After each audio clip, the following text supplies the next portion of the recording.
मोहम्मद जुबैर पर योगी सरकार का बड़ा एक्शन। मोहम्मद जुबैर पर राजद्रोह कानून के तहत मामला दर्ज। देश की एकता अखंडता को खतरे में डालने का लगा आरोप। योगी महाराज जी की पुलिस बहुत गंभीरता से इसके पीछे लगी, उदिता त्यागी। योगी पुलिस अब मोहम्मद जुबैर को कर सकती है गिरफ्तार। नमस्कार, मैं अंजलि मिश्रा, स्वागत है आप सभी का द न्यूज में। यूपी पुलिस ने अब मोहम्मद जुबैर के खिलाफ उनकी एक्स पोस्ट को लेकर भारत की संप्रभुता और एकता को खतरे में डालने का मामला दर्ज किया है। यानी साफ तौर पर योगी सरकार एक बार फिर से एक्शन मोड में नजर आ रही है और योगी की पुलिस ने अब मोहम्मद जुबैर के लिए मुश्किलें खड़ी कर दी है।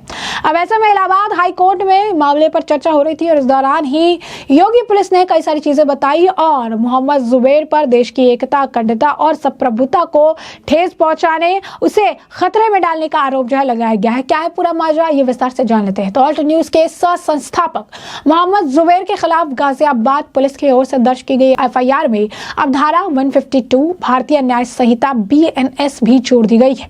यह धारा भारत की संप्रभुता, एकता और अखंडता को खतरे में डालने वाले कृत्यों को अपराध मानती है। यूपी पुलिस की ओर से इलाहाबाद हाई कोर्ट को जब बताया गया कि मोहम्मद जुबैर के खिलाफ किन किन धाराओं में मुकदमा दर्ज किया गया है और ये एफआईआर यति नरसिंहानंद सरस्वती ट्रस्ट के महासचिव उदिता त्यागी की शिकायत पर दर्ज की गई थी। उदिता त्यागी का दावा है कि जुबैर ने 3 अक्टूबर को नरसिंहानंद के एक पुराने कार्यक्रम की वीडियो क्लिप पोस्ट की। उनका आरोप है कि जुबैर का इरादा मुसलमानों को नरसिंहानंद के खिलाफ हिंसा के लिए भड़काना था। मोहम्मद जुबैर के इस एफआईआर को चुनौती देते हुए इलाहाबाद हाई कोर्ट का दरवाजा खटखटाया।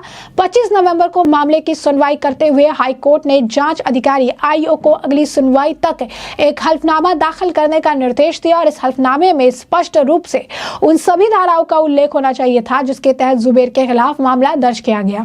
आज कोर्ट में जवाब दाखिल करते हुए जांच अधिकारी ने बताया कि एफआईआर में 2 नई धाराएं जो है जोड़ी गई हैं। पहली धारा 152 BNS और दूसरी सूचना प्रौद्योगिकी अधिनियम की धारा 66।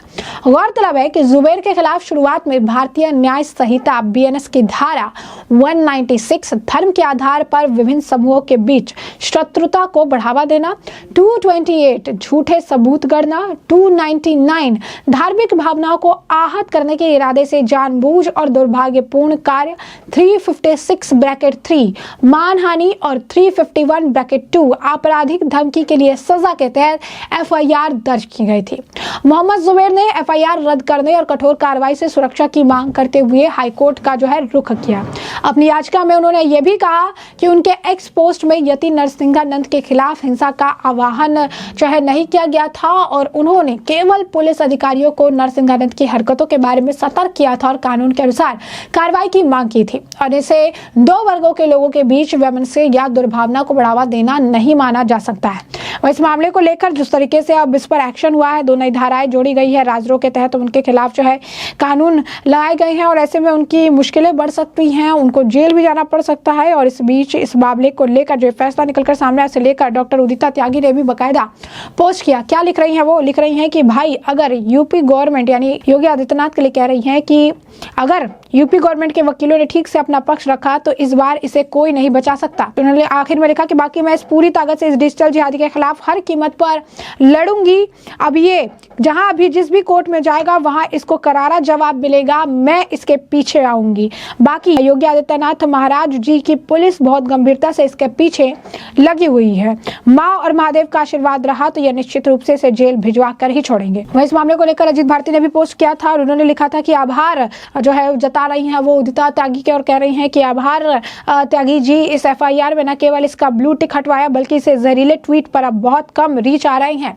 इससे मुझे कर्नाटक के कांग्रेस की सरकार आने पर कहा था कि मैं बैग पैक कर दूं। फोन करके ट्विटर की विजेता से मेरा अकाउंट सस्पेंड करवाया था।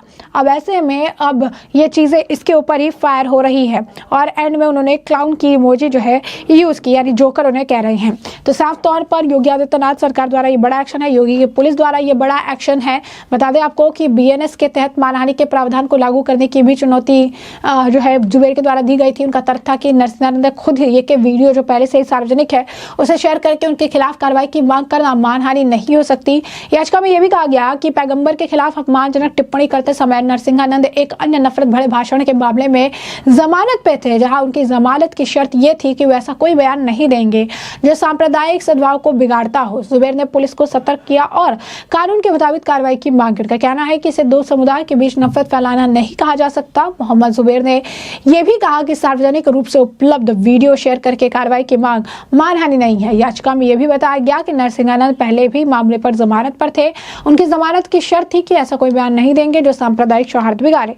लेकिन अब देखिएगा तो मोहम्मद जुबैर के ऊपर आपको बता दें कि ये पहली बार नहीं है जब इस तरीके से एक्शन देखने के लिए मिला। इससे पहले भी मोहम्मद जुबैर पे जो है इस तरीके के एक्शन देखने के लिए मिले हैं। इससे पहले भी मोहम्मद जुबैर की मुश्किलें उत्तर प्रदेश सरकार के अंदर बढ़ चुकी है। अब ये कहा जा रहा है कि इस मामले को लेकर अगर सही तरीके से कार्रवाई की गई तो मोहम्मद जुबैर की मुश्किलें बढ़ जाएगी और साथ ही साथ अगर आप देखेंगे तो मोहम्मद जुबैर की गिरफ्तारी भी हो सकती है। जुबैर ने याचिका में कहा था कि जो पोस्ट उन्होंने किया, ये सारी चीजें जो पोस्ट उन्होंने की उससे किसी समुदाय को किसी के खिलाफ भड़काना नहीं था। लेकिन अब उनके खिलाफ जो दो अलग धाराएं जोड़ी गई है, राजद्रोह का मामला भी निकलकर सामने आ रहा है, देश की एकता, अखंडता, संप्रभुता को खतरा होने के बाद निकलकर सामने आ रही है। और ऐसे में मोहम्मद जुबैर के लिए बहुत बड़ा झटका तो है ही, साथ ही साथ उनकी मुश्किलें भी अब बढ़ने वाली। बता दें घटना बुलंदशहर के सिकंदराबाद में 4 अक्टूबर को जुमे की नमाज के बाद बवाल हो गया था और इसी के बाद सहारनपुर समेत यूपी के अन्य जिलों में भी एक समाज के लोगों ने विरोध प्रदर्शन किया था। और गाजियाबाद के लोहिना नगर में 29 सितंबर को एक कार्यक्रम में भी डासना देवी मंदिर के महंत अर्जुना अखाड़े के महामंडलेश्वर यति नरसिंहानंद के कथित रूप से पैगंबर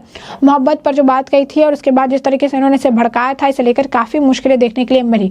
वहीं आपको बता दें कि योगी सरकार के अंदर ये पहली बार नहीं है, इससे पहले भी उनके ऊपर एक्शन हो चुका है। इससे पहले भी 1 महीने पहले की बात है जब उनके खिलाफ FIR जो है दर्ज की गई थी और ऐसे में गाजियाबाद पुलिस ने उनके खिलाफ FIR दर्ज की थी। उस वक्त भी उनके ऊपर गंभीर आरोप लगाए गए थे। उदिता त्यागी उस वक्त भी काफी, अगर आप कहेंगे कि एक्टिवली इस मामले को लेकर शिकायत कर रही थी और उस वक्त भी उन्होंने आरोप लगाया था कि किस तरीके से वो एक समुदाय के लोगों को भड़का रही हैं, उनसे हिंसा भड़का रही हैं और ऐसे में पुराने कार्यक्रम का वीडियो जो है शेयर कर रहे थे। इस दौरान उदिता त्यागी ने यह भी आरोप लगाया कि जुबैर ने उत्तर प्रदेश के मुख्यमंत्री, भाजपा के विधायक नंदकिशोर गुर्जर और उनका नाम भी शामिल किया, जिसके बाद कथित तौर पर सोशल मीडिया पर जान से मारने की धमकियां भी मिल रही थी। और पुलिस ने कहा कि जुबैर के खिलाफ धारा 196, 228, 299 और 356 के तहत FIR दर्ज थी और अभी 2 और धाराएं जो है जोड़ी गई है जिससे इनकी मुश्किलें बढ़ने गई है। और ऐसे में बता दें कि उस वक्त भी काफी योगी सरकार जो है एक्शन मोड में नजर आई थी और उस वक्त भी योगी सरकार ने इनके खिलाफ जो है काफी कड़ा रुख अपनाया था, जिसके बाद सुप्रीम कोर्ट में भी बकायदा कुछ मामले गए हुए थे और उसके बाद मोहम्मद जुबैर के ऊपर जो बैक टू बैक FIR थे उस पर भी कई सारी बातें और दलीलें दी गई थी। भड़काऊ पोस्ट, भड़काऊ बयान, इस तरीके के आरोप में जो है मोहम्मद जुबैर फंसे हुए थे और उस वक्त भी योगी सरकार का एक्शन था। और एक बार फिर से अब योगी सरकार एक्शन लेती नजर आ रही है और खुद उदिता त्यागी भी इस मामले को लेकर पोस्ट कर रही है कि इस बार सब कुछ अगर ठीक रहा, इस बार अगर जो वकील है वो अपनी दलीलें ठीक तरीके से दे पाए, सबूत निकल कर सामने आए, सारी चीजें ऑन ट्रैक रही तो मोहम्मद जुबैर की मुश्किलें बढ़ सकती है, यानी मोहम्मद जुबैर की गिरफ्तारी हो सकती है। तो ऐसे में हमने आपको जो पूरा मामला है विस्तार से बताया। इस मामले पर अब आपकी भी जो राय हो हमें कमेंट सेक्शन में कमेंट करके जरूर से जरूर साझा करिएगा। धन्यवाद।